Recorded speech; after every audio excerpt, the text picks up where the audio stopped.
nuansa benjing biru. libur kok. Loh, libur, aku sing masuk. Santai wae, iki pentas ning instansi tur karo dene malam Senin engko tak rampungke gase. Oh, ngoten. Nggih, mesti biasanya setengah 4. Engko jam 5. Oh. Jam 5 wi gasik berarti. Heeh.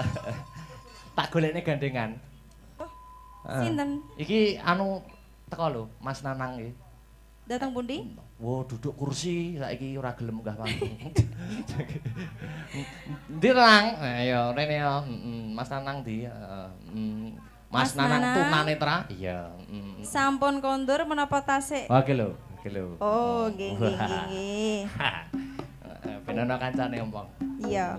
Mumpung aku gak enek wonge to. Heeh. Sinten? Nanang to. Iya,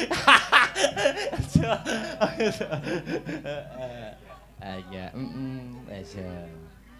Wah lah iki, heeh. Entang endung tang tuh, entang endung tang tuh, entang endung tang tuh. Sayang anak, sayang anak. Ah iya Mas Nanang. Rodok rene. Piye iki? Ayo karo Bunda. Lah, hati-hati. Amit niki mie. Aku nyawang enggar sampai dalane kliwat kabeh. Ini iki ya gara-gara kowe. Ngene iki lho. Dope pedhot tak jek sempet kemlinti lho. Iki nek gak enggar enek ngene iki. Cah sitok kene. Nggih. Terus pundi Mas Nanang pawartosipun? Alhamdulillah sae. Alhamdulillah sae. Sik, kowe mau ngecat aku apa? Sinten nanti kau? Oh, sing mau lho sing nyembang wano wayu mau. Sing ndi? Sing nembang apa? Jenang gula mau. Sapa ta mau? Sing ndi to? Sing ndi? Lali aku. Wis tuwek ngene-ngene gampang lalinan Mas. Yona, zona nyaman wi. Aku mbah wis tuwek ngene iki boleh lalinan model ya ndak kan. Umure Mas Nanang iki pinten to, Mas? 30. Bayo, kuwi jane wayahe ngedu lho kuwi. Lah nggih. Sik golek rondo sing cedhak gone sampeane gak masalah Mas. Tenang. Nyapa golek rondo? Ya ora masalah wi malah penak wis pengalaman kok. Tegese iki Ngowerti lho. Anu lho, kebaya merah.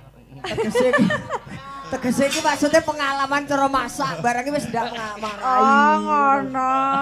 Ndak usah punya pikiran yang negatif. Tapi kalau nek ningali jenengan kudu negatif ae. Kok geding aku lek. Ngono tak terke mulih lho ngene. Anu lho. Teko omah. Madiun Ngawi. Oke. Oke, siap. Oke. Madiun Ngawi Pak Tres. Yo angkat yo. Sini Mas Nanang. Ben cedak Yola. Kene lho. Gak, aku nang kene aku wedi aku Yola lemu. Yola lemu lho, sejak kapan Yola lemu? Apa aku sing anu sing jeneng animasi Yola apa Huparsinam? Mbuh, udah ketara. Wong nyawang wit kok iso. Apa arep gandrung wit. Ya Allah, gemes aku boleh. Lho. Gemes karo wit. Ya ndak no Mas ya. Iya. Suwi ade ora petuk lho Mas Nanang ya. Iya. Lu lama tidak jumpa. Ora tahu petuk tapi panggah dekat di hati. Iya. Sik.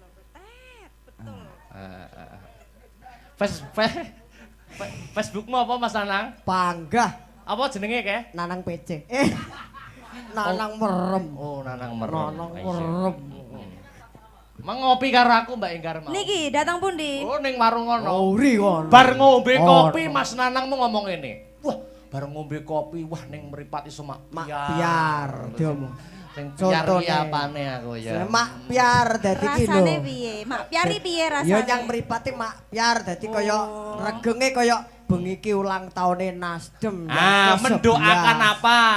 Ngono. Untuk Nasdem ya. Semoga semakin maju. Ya wis pokoknya singkat padat semoga tetap maju jaya selama-lamanya. Amin. Yuk, Madiun Ngawi yuk. Madiun Ngawi. Dadeke. Sareng Mas Nanang. Asta Brata Media. Mbak Suka. Enggar. Oke.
aku ngelalekake. Biyen aku duwe pacar, anake Pak Tukiran, bakul pecel ana ning pinggir prapatan.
Ra krasa tak batin saben dina, ra bakal ilang jenengmu ning atiku.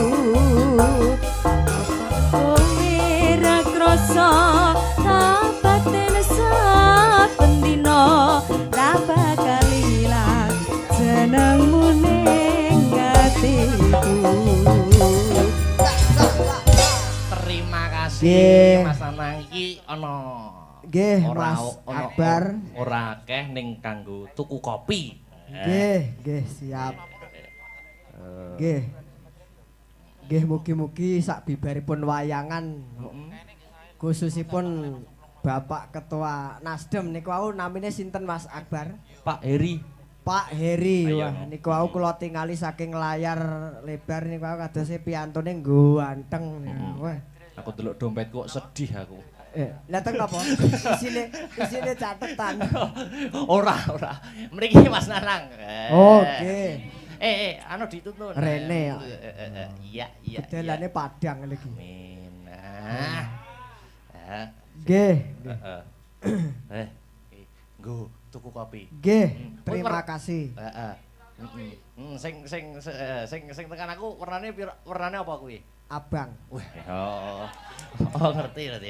Terima kasih Mas Akbar. Nggih, mendoakan apa untuk Partai Nasdem Mas Nanang? Semoga Nasdem tetap jaya selamanya. Amin. Dan khususnya Bapak Ketua dan anggotanya sehat walafiat.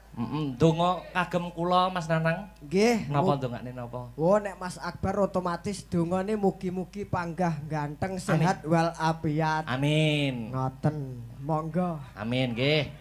Nggih. Ya. Pun makasih Mas Lancar Nanang nggih. tanggapane, mugi-mugi. Amin. Makasih Mas Nanang. Sembah nuwun. Nggih. Nggih. Ayo Mas Gareng iki wis setengah telu, Iki nyuwun pangapura iki rampunge ora iso isuk-isuk, Mergo krana sesuk isuk isih ana pakaryan. Diagung pangaksamane ya,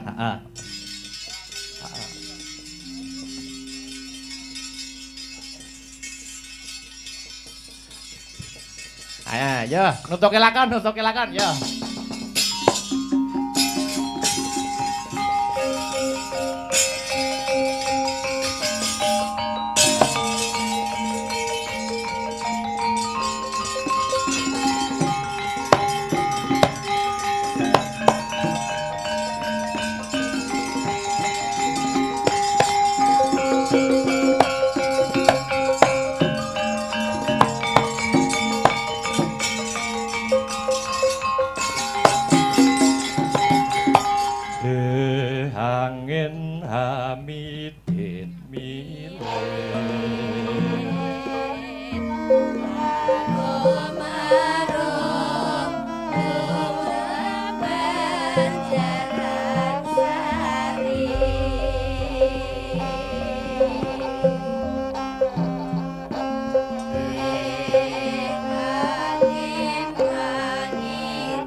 Jagat langening kalang iwana glar pandamuncar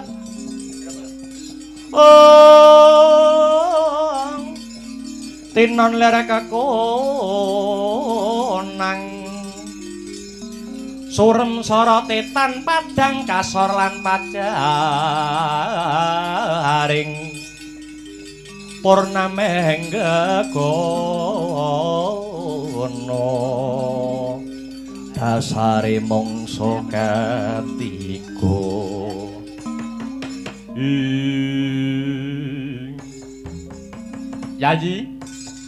Yayi Utari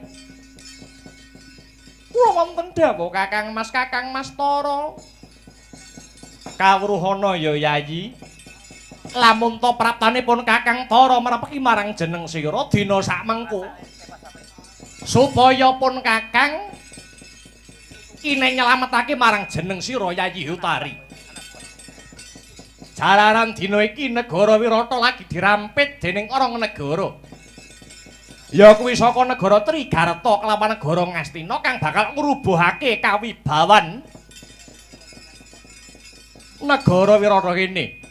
Aku eling nalika semono Ratu Trigarta Prabu Susarma gandrung-gandrung kapirangu kelawan jeneng sira Yayi Utari. Tak kira sing diancam incim dudu jeneng sira Yayi Utari tinemune jebul ya mung Siadi. Mula dina sakmengko Rama Prabu dalah kadang-kadang liyane lagi metokake kridane wadyabala saka negara Trigarta. Lan kawruhana negara Wiratamono dirampit rong negara. Negara Ngastina lan negara Trigarta.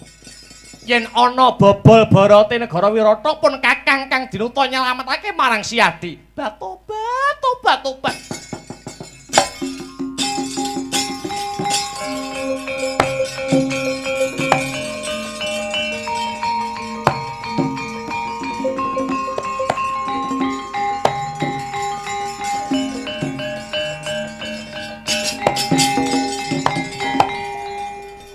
Paduka menika jaler napa estri to Kakang? Lire kepiye kok Siadi ngucap kang kaya mangkono? Nuwun inggih. Ing atasipun nyuwun sewu. Kanjeng Rama ingkang sampun kempung para Jambawan kemawon mantun magut ing pabaratan.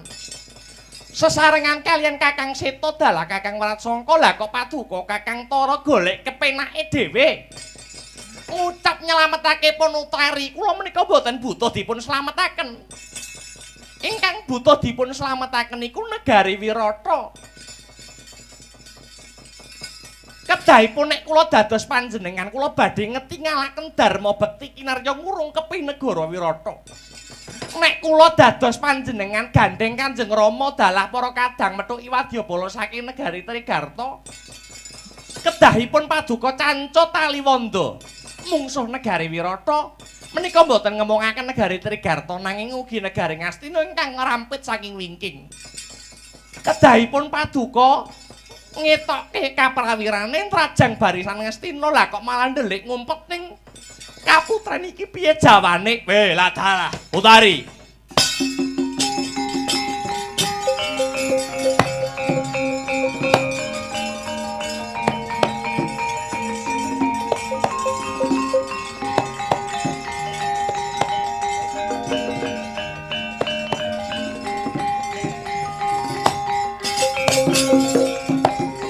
Hareng Siadi ngucap kang kaya mangkono kaya pinecut kewanening pun Kakang. Yah Yayi, pun Kakang tanggap kang dadi kelebate tembungmu. Supaya aku madeg senopati mapangake barisan Ngastina ora ngono. Syukur menawi panjenengan kraos. Yah. Dina iki pun Kakang bakal madeg suraning driya dadi senopati. Bagus. Osik. Mung wae Utari, mung wae. Nggonku bakal magut aning pabaratan aku kepengin nitih wujuding kreta Kyai Garuda Yaksa.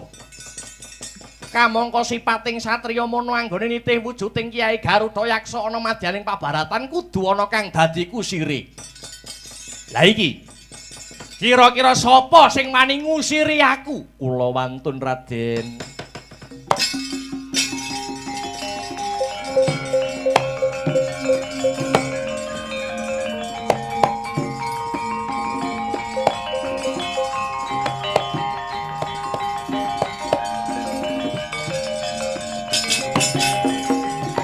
ansamar pamoring suksma sinuksmaya winahya ing ngasepi sinimbang telenging kalbu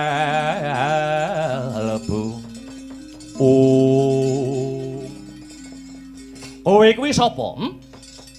Kula pun Kedi Wrahatnala. Sik. Kedi Wrahatnala kowe iki rak guru tari to? Kowe iki rak guru tari ana ing Keputren negara Wirata kene. Kowe guru olah beksa, rak iya? Nuwun inggih, lakar kasinggihan. Kamangka kowe kuwi sipating wandu. Lanang ora, wedok ya ora. Kok wano-wani dadi kusir apa sing kok nggo piandel? Kula anggandhahi tekad kang sarta karekat badhe ndaramakaken gesang kula tumrap negari Wirata mriki Raden. Apa kowe iso ngendhaleni wujuding kreta? Nuwun inggih. Mbok menawi kula saged nindakaken pakaryan menika. Kreta Garuda Yaksomana ora sak baene kreta, ngono. Nanging kuwi yasaning para dewa. Ora bakal metu saka pagedhongan yen ora kanggo sarana magut ana rananggana. Inggih, kula saged Raden. Iso tenan? Saged. Kowe wani nrajang barisan negara Ngastina. Inggih, kula wantun. Prasetyamu apa? Mboten namung bondo jiwa dalah raga kula badhe kula udhakaken kagem katentremanipun Praja Wirata. Lho punika lho Kakang Mas. Ing atase Wrehatnala niku sipating mandu utawi banci. Nanging mantun ngrabasing yuda. Kamangka Wrehatnala niku sipating mandu, lah Paduka niku sipating priya, lah kok ora wani magut perang ya duwe kakang kaya ngono kuwi siin aku siin. Yo Yaji yo pun kakang wani Yaji. Ora butuh janji nanging bukti. Yo ayo Wrehatnala metu njaba. Ndak tepungake kelawan kreta Garuda Yaksa. Kedi Wrehatnala.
Prawata mirah ingsun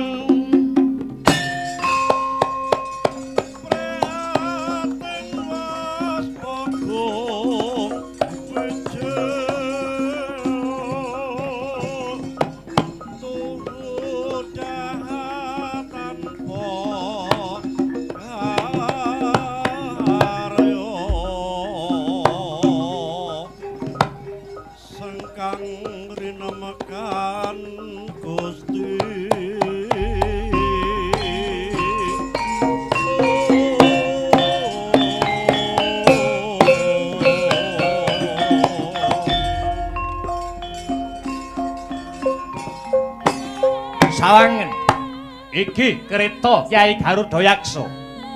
Inggih Raden, iki kereta kanggo nrabas ana peperangan.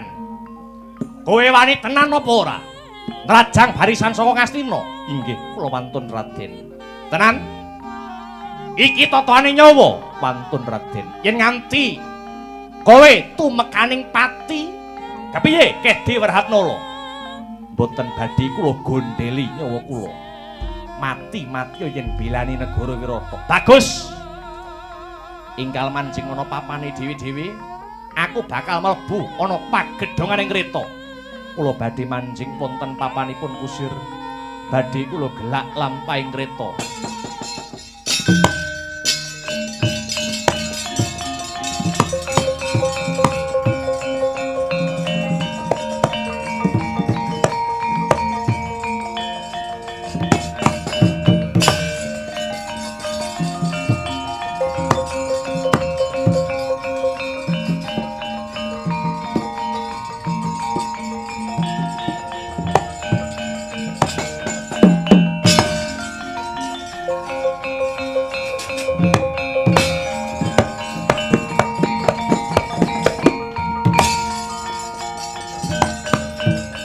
Yo, Kurawa, maju Kurawa.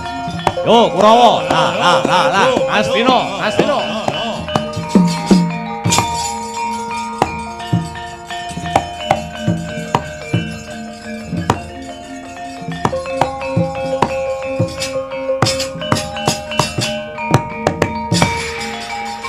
Hey.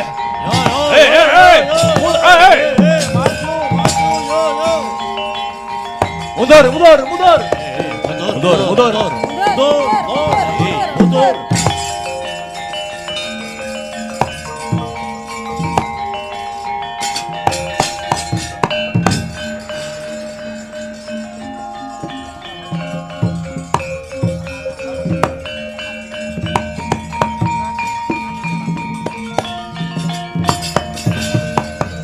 Welah dalah. Mendelong barisan Ngastina. Kayana kreta tek elok timen. Ing atase kreta mung siji bisa ngundurake barisan sing semono akeh. Sapa sing ngusiri kreta kok sajak trampil banget? Ya, konangan Narapati Basukarna. Tibaning Traca Bala, mbuh dadimu kowe.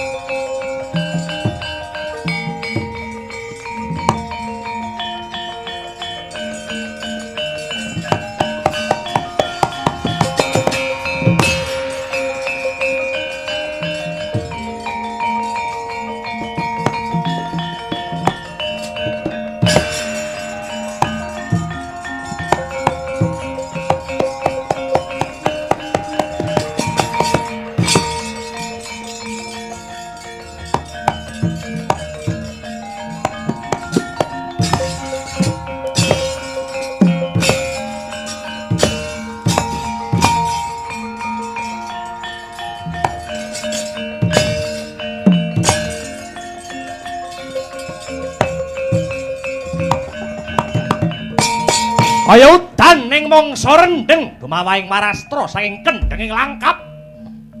Andadosaken miris Sang Senopati nenggih Radyan Utara. Giya nglomba medal saking baking kreta. Tanggap Sang Kusir.